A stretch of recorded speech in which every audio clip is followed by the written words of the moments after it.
তো হেল্ল' নমস্কাৰ কমলেশ চুদুং বৰ্তমান আপোনালোকৰ বেকগ্ৰাউণ্ডকেইটা অলপ দেখুৱাই দিয়া প্ৰায়খিনিয়ে SSC পাছ কৰি থৈছে এতিয়া এজন কেণ্ডিডেট মই লগ পোৱাই দিম মানে কিমান নম্বৰ পাইছে SSC পাছ কৰিছে প্ৰথমবাৰ দিছিলে প্ৰথমবাৰ দি পিনি পাছ কৰিছে আহা তুমি আৰু তোমাৰ পৰিচয়টো কৈ দিয়া নামটো কি মোৰ নাম বিশ্বজিৎ পাঙ্গি আৰু ই প্ৰথমবাৰ দিছিলে SSC লগতে অগ্নিবীৰ দিছে ন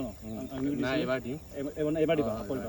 SSC দিছে কিমান নম্বৰ পাইছা 70+ কৰি থৈ দিছোঁ ৰানিঙৰ টাইমিং এতিয়া বৰ্তমান কেনেকুৱা চলি আছে ৰানিংটো ইমান ভাল হোৱা নাই প্ৰেক্টিছ কৰি আছোঁ আজি কৰিছে নাই আজি কৰিছিলোঁ কৰি আছে আৰু মোৰ লগতে কৰিছে ভাইটি হয় আমাৰ গাঁৱৰে হয় মানে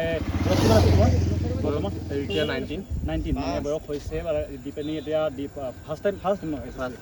এটেম্প আৰু অসম পুলিচ দিব চেষ্টা কৰিছিলে কিন্তু এতিয়া বয়সটো হোৱা নাছিলে এইটো কাৰণে দিব নোৱাৰিলে ৰানিং ভাল আছে আমাৰ লগতে ক্ৰিকেট খেলে ফুটবলো খেলে ভাল ৰানিং কৰে আশা কৰোঁ যেন এইবাৰ ফাইনেল লিষ্টতো থাকিব এতিয়াতো বৰ্তমান ৰমাৰ্কটো কিমান হ'ব হয়তো তেওঁ ভালকৈ গম পোৱা নাই যিহেতু স্ক'ৰ কাৰ্ডটো বৰ্তমানলৈকে দিয়াগৈ নাই আৰু আশা কৰোঁ তোমালোকৰ ৰানিং ভাল হ'ব এতিয়া টাইমিং কেনেকুৱা লাগিছে এবাৰ এতিয়া ভালেই আছে 23 মিনিট লাগি আছে আৰু নামটো কি আছিলে বিশ্বজিৎ পাঙ্গি মানে STP ল'ৰা আৰু আমাৰ দিচাংমুখৰে হয় শিৱসাগৰৰ যদি লগ পোৱা একেলগে ৰানিং কৰিব ভাল ৰানিং কৰে আৰু আপোনালোকে দেখিব এওঁ হৈছে অগ্নিবীৰৰ কাৰণে ৰানিং কৰি আছে লগতে SSC GD আৰু তাৰপিছতে তোমাৰ নামটো কৈছিলে টেনিছ দলে ইয়াৰো আছে মানে তোমাৰ ছেকেণ্ড টাইম ন ই অগ্নিবীৰো পাছ কৰিছিলে কিন্তু অলপ নাম্বাৰটো কম কি হৈছিলে ৰানিংটো নহৈছিলে বাকী এইটো হয়তো ভালকৈ আগতে চিনি পাইছে আগত মোৰ ভিডিঅ' দেখিছে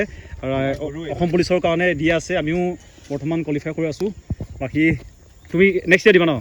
নেক্সট ইয়েৰ ইয়াৰ বয়স হোৱা নাই মানে বাকীকেইটা সকলোৱে দেখি চিনি পায় আৰু ইয়াক চিনি পাই চাগে সুনীল দাৰিক লং জাম্পৰ ভিডিঅ' মোক দেখিছিলে মোৰ ভিডিঅ'ত তেওঁ ভাল লং জাম্প মাৰে ইণ্টাৰভিউ ভিডিঅ' নাছিলে জাষ্ট তেওঁলোকক দেখুৱাই দিলোঁ আমাৰ ইয়াত কিমানখিনি পাছ কৰি আছিলে সকলোখিনি দেখাই দিলোঁ বাকী কিমানখিনি আছিলে